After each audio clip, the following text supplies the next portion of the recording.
फारबिसगंज।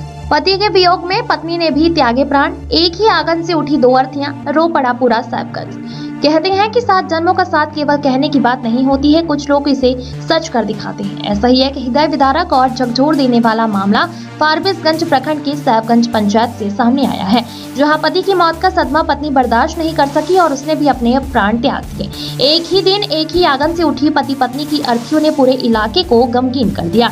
प्राप्त जानकारी के अनुसार साहिबगंज पंचायत के वर्तमान सरपंच रामानंद पासवान के पुत्र मनोज पासवान पिछले कुछ समय से गंभीर बीमारी से ग्रसित थे। परिजनों द्वारा उनका बेहतर इलाज करवाया जा रहा था, लेकिन नियति को कुछ और ही मंजूर था। बीमारी से लड़ते हुए मनोज पासवान जिंदगी की जंग हार गए और उनका निधन हो गया। पति की मौत की खबर सुनते ही पत्नी ने तोड़ा था।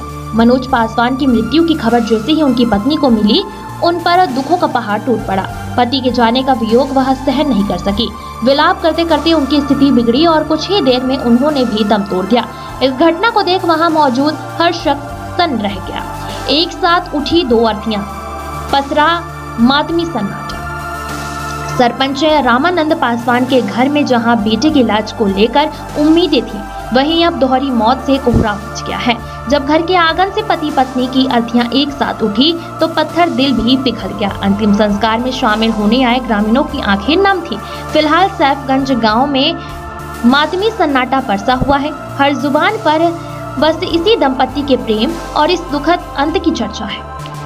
देखिए, निगाह क्या रहेगा, पति और पत्नी दोनों दो शरीर है लेकिन जान एक है।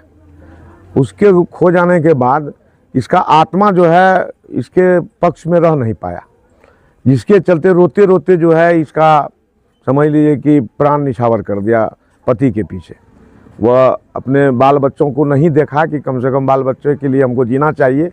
वह नहीं देख करके वह पति के साथ ही जाना स्वीकार कर लिया और वह चला गया।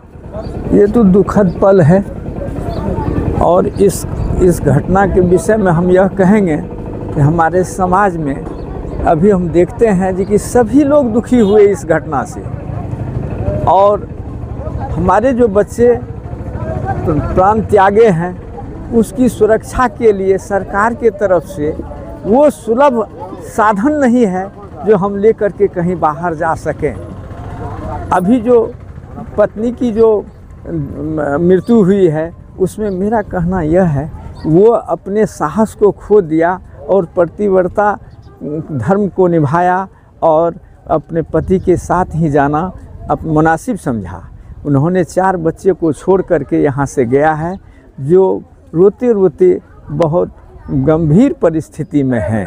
पीड़ित परिजन को क्या ढांढस बताएंगे? हम यह कहेंगे कि दुख के घड़ी में सभी आदमी साहस करके अपने मन को संतुलित करके रखें, जिससे कि समाज में और कोई इस तरह की घटना नहीं घटे।